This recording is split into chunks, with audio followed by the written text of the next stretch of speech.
Saludos hermanos, continuamos con la clase de lo que es homilética avanzada. Hoy vamos a ver la clase número 12 que lleva como título Variedad en la predicación expositiva.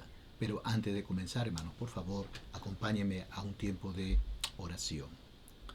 Padre, te damos gracias por tu palabra que fue inspirada, pero que también ahora puede el Espíritu Santo iluminar nuestro entendimiento para poder entender y comprender tu palabra. Señor, centra nuestros corazones y sentidos siempre en el estudio de tu palabra. Señor, te lo rogamos en el nombre de Jesús. Amén.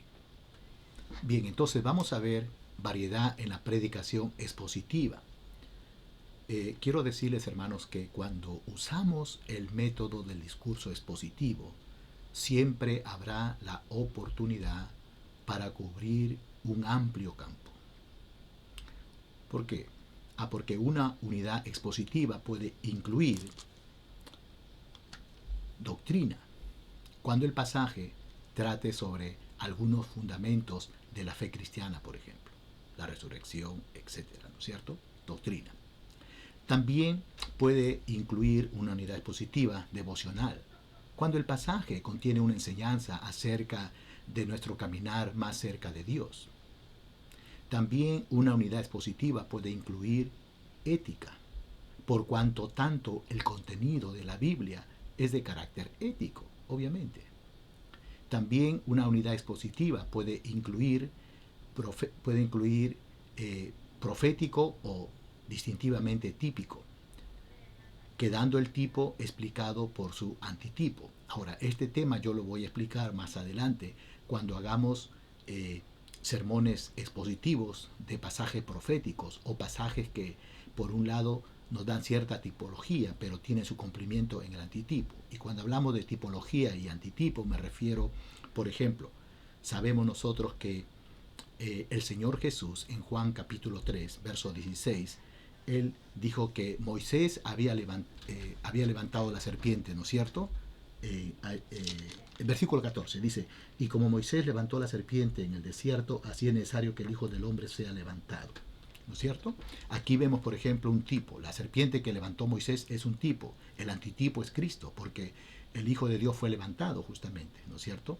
Por otro lado, hay un tipo también que tiene que ver para que todo aquel que cree, cuando las personas que fueron mordidas por la serpiente, en Números capítulo 21 nos damos cuenta que ellos tuvieron que mirar a la serpiente de bronce que Moisés había levantado, y cuando miraban eran salvos. Análogamente, aquí en Juan 3, 15, 16 nos habla que todo aquel que mirar a Cristo y cree en Él, pone su confianza en Él, también es salvo, ¿no es cierto? Entonces, por un lado, hay un tipo en el Antiguo Testamento y hay un antitipo en el Nuevo Testamento, que aquí en este caso es el Señor Jesucristo. Pero eso lo tocaremos en detalle más adelante, hermanos.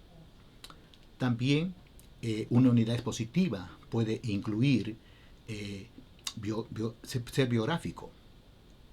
¿Cuándo se da eso? Cuando el pasaje a estudiar nos relata acerca de ciertos personajes. En este caso, los sermones biográficos pueden ser construidos y presentados en dos maneras. Una es contar el relato de la persona para entonces seguirlo con las lecciones derivadas. Otra es sacar una lección de cada punto o etapa de la vida de la persona que nosotros estamos estudiando y eso aplicarlo. Así que esto lo veremos también más adelante con un poco más de explicación. Luego, una unidad expositiva puede incluir también, puede ser histórica. La predicación histórica requiere, hermano, la familiarización con el aspecto físico de un contexto. Ahora, aquí, hermanos, es muy importante respetar tanto la geografía y la topografía junto con los hábitos y costumbres del pueblo de Israel y también sus vecinos. Es muy importante hacer eso. Debemos estudiarlo fehacientemente, fidedignamente, para que podamos visualizar las escenas a fin de recrearlas de manera vívida en las mentes de los oyentes. Por ejemplo, cuando usted va a enseñar o predicar un pasaje que encontramos en los libros históricos como Ruth, Esther, Jonás o el libro de los Hechos de los Apóstoles, usted tendrá que tener en cuenta este principio. Pero también una unidad expositiva puede incluir sermones evangelísticos, ¿no es cierto? Cuando el pasaje nos da una especial oportunidad para la presentación del Evangelio. Ahora, yo sé que toda predicación debe, al fin y al cabo, eh, debe guiarnos a presentar el Evangelio, pero hay pasajes específicamente que su unidad expositiva incluye directamente la presentación evangelística. Ahora, la verdad, hermanos, es que muchos pasajes o capítulos de las Escrituras son tan plenos y ricos en la variedad del material que contienen, que varias de las características mencionadas antes, como las que hemos visto, doctrina, devocional, etc., pueden ser incluidas en un pasaje. Ahora, si bien es cierto, un sermón expositivo debe tener una idea dominante, el desarrollo del sermón puede incluir en un solo discurso elementos tales como la presentación del Evangelio, la enseñanza doctrinal y una exhortación o mensaje de consolación para los creyentes. Eso puede darse, hermanos. Para dar una idea de la variedad de materias que pueden ser tocadas en un sermón expositivo, podemos ver los siguientes ejemplos de bosquejos expositivos. El primero y segundo ejemplo viene del texto del libro de James Praga. El tercero y el cuarto es mi bosquejo. Ejemplo número 1. Se basa en un pasaje, como podemos notar aquí, histórico del Evangelio de Juan. El texto encontramos en Juan capítulo 11, versículo 1 al 6, 19 al 44, donde encontramos básicamente lo que usted y yo conocemos como la resurrección de Lázaro, ¿no es cierto? ¿Qué vemos aquí en este pasaje? Bueno, podemos nosotros mirar este pasaje histórico de este Evangelio y hacer el siguiente bosquejo. Después, obviamente, de haber leído varias veces, haber hecho un estudio del texto, podemos decir lo siguiente. Como título, El mejor amigo. Texto Juan 11 del 1 al 6, 19 al 44. Y el tema, Jesús, el mejor amigo que jamás podamos tener. ¿Ya? Primero, Jesús es un amigo que nos ama. ¿Por qué Jesús es un buen amigo? Porque es un amigo que nos ama. Ese es mi primer punto principal. Segundo punto principal, Jesús es un amigo comprensivo. Y tercero, Jesús es un amigo poderoso. Con respecto al primer punto principal, Jesús es un amigo que nos ama. Cuando estudiamos el texto, podemos ver que nos ama a cada uno de nosotros individualmente. Eso dicen los versículos 3 y 5. Usted puede notar allí cómo el Señor Jesús, o el autor, en este caso inspirado, Juan, habla acerca de los nombres de Marta, María, Lázaro. Es interesante ver esto, que Jesús nos ama a cada uno de nosotros individualmente. Por otro lado, Jesús es un amigo que nos ama, sin embargo permite que caigamos sobre aflicciones a veces. Y es eso lo que dice en el versículo 3. Al que amas está enfermo. Se referían a Lázaro. Así que esto podemos ver en nuestro primer punto principal. Segundo punto principal. Jesús es un amigo comprensivo, versículo 21 hasta el verso 36. ¿Y en qué sentido Él es comprensivo? Bueno, comprende nuestros dolores más profundos. Usted puede dar lectura a estos versículos que está en la diapositiva y se va a dar cuenta que en el versículo 21, Marta dice, Señor, si hubieras estado aquí, mi hermano no habría muerto. Y María, en el versículo 32, dice las mismas palabras. Señor, si tú hubieses estado aquí, mi hermano no habría muerto. Sin embargo, Jesús no lo reprocha de una manera tal a ellas. Más bien, Él comprende el dolor por la cual están pasando Marta y María. Pero también Jesús es un amigo comprensivo porque Él simpatiza con nosotros en nuestras tristezas más sentidas.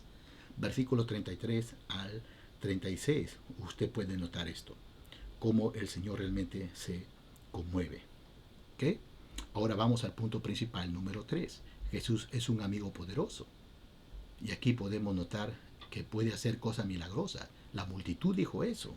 Si Él abrió los ojos a otros, ¿por qué no puede haber hecho un milagro de poder sanar, hacerlo vivir a Lázaro? Y Jesús es un amigo poderoso porque hace milagros cuando cumplimos sus condiciones. En el versículo 38-44, usted va a notar cómo el Señor Jesús había dicho que por favor muevan ellas la piedra. Eso le había dicho, que mueva la piedra. Y así fue. Quitó la piedra y sabemos nosotros que el Señor oró a su Padre Celestial y dijo, ¿no? Padre, yo sé que tú siempre me escuchas, pero por causa de la multitud, y ahí vemos cómo Él realiza el milagro, ¿cierto? Así que en este caso vemos que en este pasaje podemos ver Jesús que es el buen amigo. Pero puede notar, por ejemplo, en el punto principal 3 que habla acerca del poder del Señor. Ya, este es un atributo, por ejemplo. Por eso hay cosas, ¿no es cierto?, que están metidos dentro de un pasaje, ¿no es cierto? A veces hay doctrinas, a veces hay, puede ser un texto para que incremente nuestra devoción a Dios, etcétera, etcétera. Pero veamos un segundo ejemplo. Se basa, en este caso, en la última parte de la parábola de Cristo acerca del Hijo Pródigo, la sección que trata acerca del hermano mayor. Específicamente lo encontramos en Lucas 15, del 25 al 32. ¿Ok? Nuevamente, después de haber leído el texto, haber hecho un estudio, podemos hacer el siguiente bosquejo expositivo. Título: El fariseo, ayer y hoy. El texto, Lucas 15, 25 al 32. El tema: características del fariseísmo, aparentes en el carácter del hermano mayor. Hay 4 puntos principales en este texto. Primero, tenía pretensiones de justicia propia. Segundo, era un hombre carente de amor.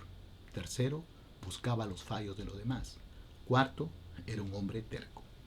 En la primera división principal, tenía pretensiones de justicia propia. Usted puede ver esto en los versículos 29 al 30, como se ve en sus propias propuestas de obediencia, cuando él se dirige al Padre y le dice, yo en nada te he desobedecido jamás. Justicia propia. Como se manifiesta en su actitud hacia su hermano. Usted puede ver esto como él habla acerca de su hermano, cómo lo había desobedecido. Y nuestro segundo punto principal, era un hombre carente de amor. ¿Por qué decimos esto? Como se ve por su actitud frente al regreso de su hermano. El texto dice en el versículo 28, la parte inicial, se enojó. Cualquiera estaría alegre, pero él se enojó. Él tuvo una actitud bastante carente de amor, pero también como se ve en su práctico rechazo de su hermano. Él no solamente se había enojado, sino que lo rechazaba a su hermano. Y por otro lado, en el tercer punto principal, busca los fallos de los demás, versículos 25 al 30, como se ven las faltas que él encontró en su hermano. Él encontró muchas fallas. Él le dijo a su padre, ha gastado todos tus bienes con rameras, con prostitutas. Y en segundo lugar, como se evidencia por las faltas que encontró en su propio padre. ¿Recuerdan que le había dicho a su padre? Nunca tú me has dado un cabrito para que yo pueda gozarme, alegrarme con mis amigos. O sea, le estaba diciendo que su padre había fallado también. Y el cuarto punto principal, era un hombre terco. Eso lo vemos en los versículos 28 al 32, como queda manifestado por su negativa al entrar en la casa. Él no quiso entrar a la casa. Se negó a entrar a la casa. No quería estar en la casa con su hermano. Y como que queda también indicado por su actitud persistente, ¿no es cierto?, al no querer realmente ingresar y se le estaba rogando. Se entercó. Así que esto es el segundo ejemplo que podemos ver aquí. Hay un tercer ejemplo que podemos ver que está basado en la sección de poesía hebrea, en este caso Salmo 23. Nuevamente, después de haber estudiado, después de haber analizado el texto, podemos hacer el siguiente bosquejo expositivo desde Salmo 23. Aquí tenemos como título Cristo el buen pastor. Texto, Salmo 23. Tema, características de Cristo que revelan que Él cuida el cuidado de sus ovejas. Eso revela. En primer lugar, un primer punto principal, Él es un pastor incomparable. Versículo 1. Es un pastor que provee a sus ovejas. Versículo 2 al 5. Es un pastor que da esperanza a sus ovejas, versículo 6. Así que ahí están mis 3 puntos principales. En el primer punto principal, es un pastor incomparable. ¿Por qué decimos esto? Versículo 1, porque es un pastor divino. Usted puede notar en la escritura, Jehová es mi pastor. Aquí lo he resaltado con negrita, Jehová. ¿Quién es Jehová? Es Dios, el yo soy, el creador de los cielos y de la tierra. Jehová, Él es el pastor divino. Pero también es un pastor personal. Mira lo que dice, Jehová es mi.